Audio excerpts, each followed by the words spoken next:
गए इस श्लोक के अनुसार भगवान विष्णु और विष्णु तीर्थ के समान ही कार्तिक मास भी श्रेष्ठ और दुर्लभ है। इसलिए कार्तिक मास में किए गए स्नान, दान, व्रत का फल कई गुना होकर प्राप्त होता है। कहा जाता है, मतलब शास्त्रों में ये वर्णित है कि जो हम पूरे वर्ष भर में जप तप करते हैं, दान करते हैं, व्रत करते हैं, या फिर हम कोई मंत्र जप करते हैं या कोई भी धार्मिक अनुष्ठान करते हैं, मतलब कोई भी धार्मिक कर्म हम करें पूरे वर्ष भर, उसका फल और कार्तिक मास में किए गए जो पुण्य कर्म होते हैं, जो भी हम व्रत करते हैं या स्नान करते हैं, कोई एक नियम भी पालन करते हैं, उसका फल समान हो जाता है। मतलब वर्ष भर में अगर आप कोई भी पुण्य कर्म करते हैं, उससे कई गुना होकर मात्र कार्तिक मास का फल हमें मिलता है। इसलिए कार्तिक मास को सभी मासों में श्रेष्ठ माना गया है। भगवान श्री हरि विष्णु का प्रिय है, इसलिए इस महीने में स्नान, दान, व्रत का, दीपदान का बहुत अधिक महत्व माना गया है। आज की वीडियो में मैं आपसे बात करने वाली हूँ कार्तिक मास के बारे में। कार्तिक मास का स्नान, व्रत कब से प्रारंभ होगा और कब समाप्त होगा? कार्तिक मास का अगर आप स्नान करते हैं, व्रत धारण करते हैं, तो नियम क्या होते हैं? और इसके अलावा जो बहुत सारे आप लोगों के प्रश्न होते हैं कि अगर हम स्नान करते हैं तो किन बातों का ध्यान रखें, कब हमें स्नान करना चाहिए, कब हमें पूजा करना चाहिए, मतलब कौन सा समय हो, कितने बजे से कितने बजे तक स्नान और पूजा हो जाना चाहिए। अगला जो आपका प्रश्न होता है, सूर्य को जल कब चढ़ाना चाहिए, दीपदान कब करें, कहाँ करें, तुलसी की पूजा किस प्रकार से करें और तुलसी की पूजा कब करें, सुबह या फिर शाम को। सारी जानकारी आपको कार्तिक मास के व्रत और स्नान से संबंधित आज की वीडियो में मैं आपसे शेयर करने वाली हूँ। इसके अलावा जैसे कि अगर आप कार्तिक मास का स्नान या व्रत नहीं भी कर पाते हैं तो भी कुछ नियम ऐसे हैं जिनका पालन करने से आपको कार्तिक स्नान का, कार्तिक मास का लाभ मिलता है। मतलब जरूरी नहीं आप व्रत धारण करें, ये भी जरूरी नहीं कि आप स्नान करें। इसके अलावा भी और बहुत सारे नियम हैं जिनका पालन करके कार्तिक मास का आप लाभ ले सकते हैं। तो आज की वीडियो बहुत महत्वपूर्ण है, पूरा जरूर देख लीजिए। अच्छी लगे वीडियो तो लाइक भी जरूर कीजिए, क्योंकि आपके लाइक्स, आपके कमेंट्स मेरे लिए बहुत महत्वपूर्ण होते हैं। ये एकमात्र जरिया है जिनसे मुझे पता चलता है कि आपको ये वीडियो अच्छी लगती है और आपके लिए ये वीडियो उपयोगी है। तो अगर वीडियो अच्छी लगे तो लाइक तो जरूर ही किया कीजिए। कार्तिक स्नान दो तरह से किया जाता है। कई ऐसे भक्त हैं जो कि आश्विन मास की शुक्ल पक्ष की एकादशी, पापंकुशा एकादशी से कार्तिक स्नान प्रारंभ करते हैं और कई भक्त आश्विन मास की पूर्णिमा से, यानी कि शरद पूर्णिमा से स्नान प्रारंभ करते हैं। तो विशेषकर जो कार्तिक मास का स्नान होता है, आश्विन मास की पूर्णिमा से ही, मतलब शरद पूर्णिमा से ही प्रारंभ करना चाहिए या किया जाता है। और शरद पूर्णिमा की तिथि प्रारंभ हो जाएगी 16 अक्टूबर को रात्रि में 8:40 पर और पूर्णिमा तिथि का समापन होगा 17 अक्टूबर को शाम को 4:56 पर। तो वैसे तो शरद पूर्णिमा मनाई जा रही है 16 अक्टूबर को, क्योंकि रात्रि का महत्व होता है पूर्णिमा में। लेकिन जो भक्त कार्तिक मास का स्नान करते हैं वो सूर्योदय कालीन तिथि से अपने स्नान का प्रारंभ करते हैं। तो सूर्योदय कालीन पूर्णिमा हमें प्राप्त हो रही है 17 अक्टूबर 2024 को गुरुवार के दिन। तो 17 अक्टूबर से कार्तिक स्नान का प्रारंभ होगा।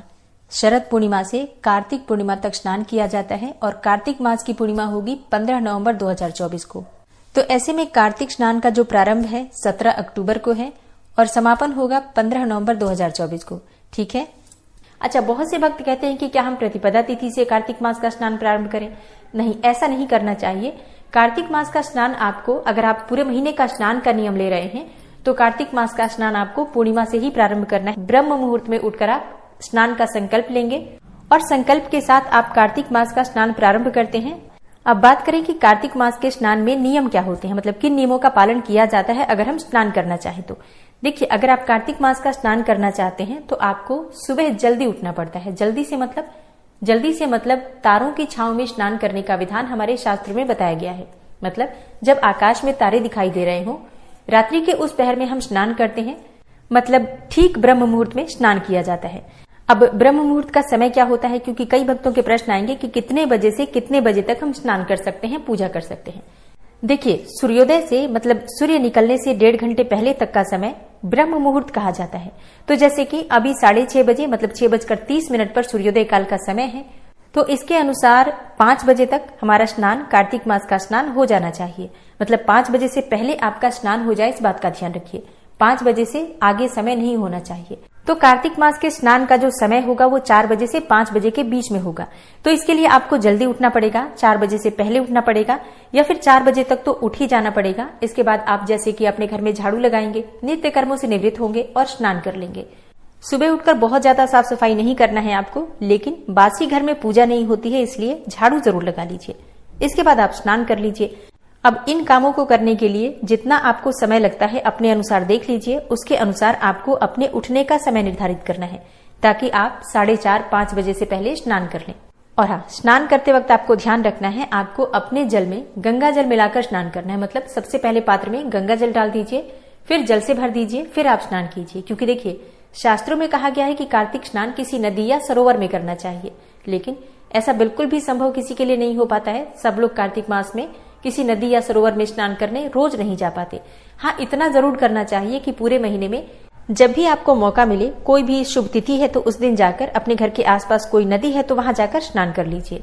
लेकिन प्रतिदिन स्नान करते समय गंगा जल अपने जल में मिलाकर स्नान कर लीजिए। इससे भी आपको गंगा में स्नान करने का पुण्यफल प्राप्त होता है। स्नान करने के बाद साफ स्वच्छ वस्त्र धारण कर लीजिए। इसके बाद भगवान श्री हरि विष्णु की पूजा करनी चाहिए, तुलसी की पूजा करनी चाहिए, सूर्य देव को जल देना चाहिए। ये 3 काम प्रतिदिन नियम पूर्वक करना चाहिए अगर आप कार्तिक मास का स्नान कर रहे हैं तो अब जैसे कि कई भक्तों के प्रश्न आते हैं कि कितने बजे तक हमारी पूजा पूर्ण हो जानी चाहिए। देखिए, स्नान का एक निश्चित समय है कि आप ब्रह्म मुहूर्त में स्नान कर लीजिए। उसके बाद फिर पूजा आप कितने समय तक भी कर सकते हैं। जैसे कि स्नान के बाद आप जब पूजा पर बैठते हैं तो कितने नियम आपने ले रखे हैं, कितने माला आपको मंत्र जप करना है, कौन सा पाठ आपको करना है, इसमें कितना समय लगेगा, ये पूरी तरह से आपके अपने ऊपर निर्भर करता है। बहुत से भक्त हैं जो कि बहुत अधिक माला करते हैं तो उनका समय ज्यादा लगेगा। बहुत से भक्त हैं जो कि रूटीन पूजा करेंगे, सिर्फ भगवान श्री विष्णु की पूजा करेंगे, तुलसी की पूजा करेंगे, सूर्य को जल देंगे, तो उनका समय कम लगेगा। तो ये पूरी तरह से भक्तों की अपनी क्षमता पर और अपनी कार्यशैली पर निर्भर करता है। वैसे अगर आप कोई महिला हैं और आपके छोटे बच्चे हैं, स्कूल जाने वाले हैं, तब भी अगर आप ब्रह्म मुहूर्त में उठकर स्नान करके पूजा करते हैं तो आपके बच्चों के स्कूल जाने से पहले आपका स्नान पूजा सब हो जाता है। आप आराम से टिफिन बनाकर बच्चों का और बच्चों को स्कूल भेज सकते हैं। अब जैसे कई भक्तों के प्रश्न आते हैं कि भगवान सूर्यदेव को जल हमें कब देना चाहिए, भगवान विष्णु की पूजा से पहले या फिर बाद में। देखिए, वैसे जब आप ब्रह्म मुहूर्त में स्नान करते हैं उस समय भी आप चाहें तो सबसे पहले भगवान सूर्यदेव को जल दे सकते हैं, कोई समस्या नहीं है। लेकिन भगवान सूर्यदेव क्योंकि प्रत्यक्ष देवता है, हम उन्हें देख सकते हैं, देख कर भी जल दे सकते हैं, तो थोड़ा समय इंतजार कर लीजिए। जैसे कि आप भगवान विष्णु की पूजा कर लीजिए, तुलसी की पूजा कर लीजिए, जो भी आप माला मंत्र करना चाहते हैं कर लीजिए। जब भगवान सूर्यदेव उदित होते हैं तो उनको देखकर, उनके दर्शन करके जो हम जल देते हैं उसका जो लाभ हमें मिलता है वो वैसे नहीं मिलता है जो हम ब्रह्म मुहूर्त में देते हैं। तो प्रयास करना चाहिए दर्शन करते हुए हम भगवान सूर्यदेव को और जल दें। लेकिन फिर भी मैं आपसे कहूंगी कि आप लोग अपना समय देख लीजिए, जब आपके पास समय हो। अगर आपके पास सुबह सूर्योदय काल में समय नहीं हो पाता है जल देने का तो आप ब्रह्म मुहूर्त में भी भगवान सूर्यदेव को जल दे सकते हैं। भगवान विष्णु की पूजा से पहले भी आप जल दे सकते हैं, चाहे तो बाद में भी दे सकते हैं जल। मन में कोई संशय मत रखिएगा, पूजा पहले हो या सूर्यदेव को जल पहले दें, एक ही बात है। अब जैसे कि कार्तिक मास का अगला नियम होता है दीपदान करना, और बहुत महत्वपूर्ण नियम होता है दीपदान करना। अगर आप स्नान नहीं कर पाते हैं, व्रत नहीं कर पाते हैं, कुछ भी नहीं कर पाते हैं तो दीपदान तो जरूर करना चाहिए। दीपदान कब करना चाहिए? देखिए, दीपदान आप सुबह कर सकते हैं ब्रह्म मुहूर्त में, मतलब अंधेरे में, जब तक सूर्योदय काल ना हुआ हो तब तक आप दीपदान कर सकते हैं। और शाम को सूर्यास्त होने के बाद आप दीपदान कर सकते हैं। कहाँ कर सकते हैं? आप अपने घर में अगर कोई भी पौधा आपने लगा रखा है, जैसे कि तुलसी का पौधा, केले का पौधा, आंवले का पौधा, या कार्तिक मास में पथवारी लगाते हैं आप, तो वहां पर दीपदान जरूर करना चाहिए। घर के मुख्य द्वार पर आप दीपदान कर सकते हैं, घर की छत पर दीपदान कर सकते हैं, आकाश दीपदान जिसे कहा जाता है। घर के आसपास कोई मंदिर हो तो वहां जाकर आपको दीपदान जरूर करना चाहिए। और हाँ, अगर आपके घर के आसपास कोई पहाड़ी स्थान हो तो पहाड़ों पर दीपदान करने का कार्तिक मास में बहुत श्रेष्ठ महत्व माना गया है। नदी के किनारे, जलाशय जहां पर भी हो वहां पर आप दीपदान कर सकते हैं। कोई खाली मैदान, खुला मैदान जहां पर हमेशा अंधेरा रहता है, वहां पर दीपदान करने का अत्यंत श्रेष्ठ महत्व माना गया है। और इसके अलावा जैसे कि अगर आपके घर के आसपास कोई गौशाला है तो आप वहां पर भी दीपदान कर सकते हैं। तो देखिए, दीपदान करने के लिए बहुत सारे स्थान हमारे शास्त्रों में बताए गए हैं, लेकिन जिन स्थानों पर हम आसानी से जा पाते हैं, जो स्थान हमारे लिए सुलभ होते हैं, उन स्थानों पर हम दीपदान कर सकते हैं, तो जरूर करना चाहिए। मतलब जितना हो सके इस महीने में दीपदान करने का महत्व बताया गया है। कहा जाता है कि दीपदान करने से आपके जीवन के संघर्ष समाप्त हो जाते हैं। अगर आप बहुत अधिक परेशानी में हैं, परेशानी से बाहर निकलने का रास्ता नहीं मिल रहा है, तो अगर हम दीपदान करते हैं नियमित रूप से तो हमें परेशानी से बाहर निकलने का रास्ता मिल जाता है। भगवान की कृपा हमें प्राप्त हो जाती है और हम उस परेशानी से बहुत जल्दी निकल जाते हैं। तो पूरे कार्तिक मास में दीपदान का नियम सबको लेना चाहिए। ये बहुत आसान है। अगर आप सुबह स्नान नहीं भी कर पाते हैं तो भी आप दीपदान कर सकते हैं, और जो लोग स्नान करते हैं उन्हें तो दीपदान जरूर करना चाहिए। कार्तिक मास का अगला नियम होता है दान करना। अब कोई भी वस्तु का दान करने का नियम आप ले सकते हैं, जैसे कि पूरे महीने में, पूरे कार्तिक मास में प्रतिदिन अगर आप दान करते हैं तो उसका फल अनंत गुना प्राप्त होता है। और दान आप अपनी सुविधा के अनुसार, अपनी सामर्थ्य के अनुसार कर सकते हैं। जैसे कि अगर आप प्रतिदिन दान करना चाहें तो कुछ मात्रा में धन का दान कर सकते हैं, वस्त्रों का दान कर सकते हैं, या फिर हर रोज आप अन्न का दान कर सकते हैं। तो देखिए, जो भी आप दान करना चाहते हैं, नियम पूर्वक प्रतिदिन जब आप स्नान कर लेते हैं, पूजा कर लेते हैं, तो दान निकाल कर रख दीजिए। फिर उसी के बाद आपको जल इत्यादि ग्रहण करना चाहिए। इस प्रकार से अगर आप नियम पूर्वक दान करते हैं तो उसका फल बहुत अधिक प्राप्त होता है। तो कार्तिक मास के नियम में जो विशेष नियम होते हैं, स्नान, दान, दीपदान, तुलसी पूजन, भगवान सूर्य की पूजा और भगवान शालिग्राम की अर्थात विष्णु भगवान की पूजा, और हाँ, कार्तिक मास में व्रत धारण करना। अब जैसे बहुत से भक्तों के प्रश्न आते हैं कि क्या हम स्नान करना चाहते हैं तो हमें व्रत भी करना पड़ेगा? नहीं, देखिए, स्नान करना एक अलग नियम है, व्रत करना एक अलग नियम है। व्रत भी दो तरह के होते हैं, तारों में भोजन करना, तारों की छांव में भोजन करना, और एक होता है सूर्यास्त से पहले भोजन करना। तो कार्तिक स्नान एक अलग नियम है और कार्तिक मास का व्रत करना एक अलग नियम है। तो अगर आप स्नान करते हैं तो आपके लिए जरूरी नहीं है आप व्रत धारण करें, लेकिन अगर आप व्रत करते हैं तो आपके लिए कार्तिक मास का स्नान करना अत्यंत आवश्यक है। और कार्तिक मास का अगर आप व्रत धारण करते हैं तो उसमें फिर बहुत सारे नियम एक साथ जुड़ जाते हैं।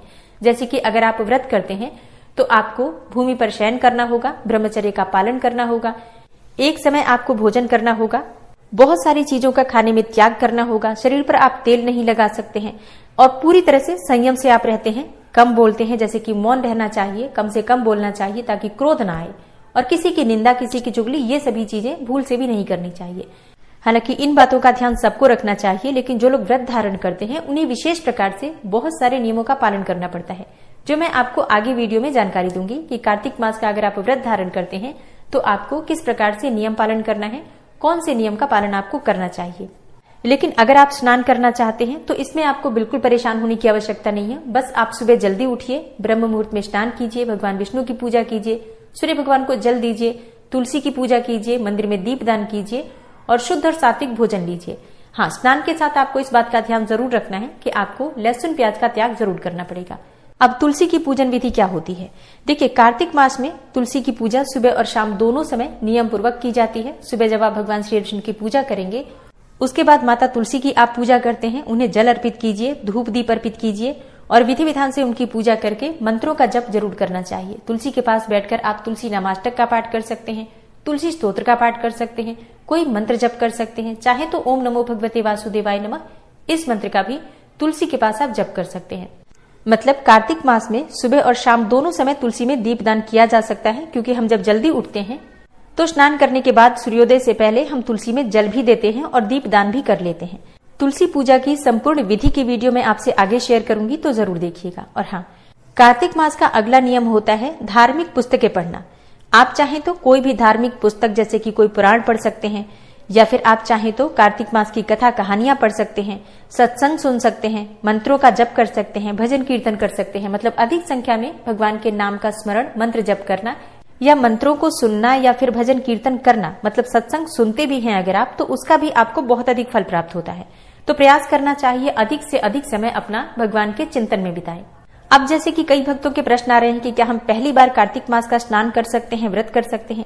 देखिए, बिल्कुल करना चाहिए, क्योंकि कहा जाता है कि जब कोई शुभ कर्म करने का विचार आता है तो उसी समय तुरंत उसे कर लेना चाहिए। क्योंकि अगर हम कोई समय निर्धारित करते हैं, हमें नहीं पता ईश्वर ने हमें कितना समय दे रखा है, इसलिए जब आपका विचार आए कि आप कोई शुभ कर्म करना चाहते हैं, कर लीजिए। जब हम कोई शुभ कार्य करते हैं तो वो समय, वो दिन अपने आप ही शुभ हो जाता है। तो बिल्कुल आप पहली बार स्नान कर सकते हैं, व्रत करना चाहें तो व्रत भी प्रारंभ कर सकते हैं, कोई समस्या नहीं है, कोई संशय नहीं है। आप सब जरूर कीजिए स्नान, कम से कम स्नान तो हम कर ही सकते हैं। व्रत अगर नहीं भी धारण कर पाते हैं आप किसी भी कारणवश, क्योंकि व्रत में बहुत सारे नियम होते हैं, तो सबके लिए आसान नहीं होता पालन करना, लेकिन स्नान करने में बहुत अधिक नियम नहीं है। आप लोग कम से कम ब्रह्म मुहूर्त का स्नान अवश्य कीजिए। उम्मीद करती हूँ ये वीडियो आपके लिए उपयोगी होगी। इसके अलावा कोई भी आपका प्रश्न हो तो आप कमेंट बॉक्स में जरूर लिख दीजिए, ताकि उस विषय पर आपको कार्तिक मास प्रारंभ होने से पहले वीडियो मिल जाए। और हाँ, प्रतिदिन कार्तिक मास की कथा, कहानियां, महात्मा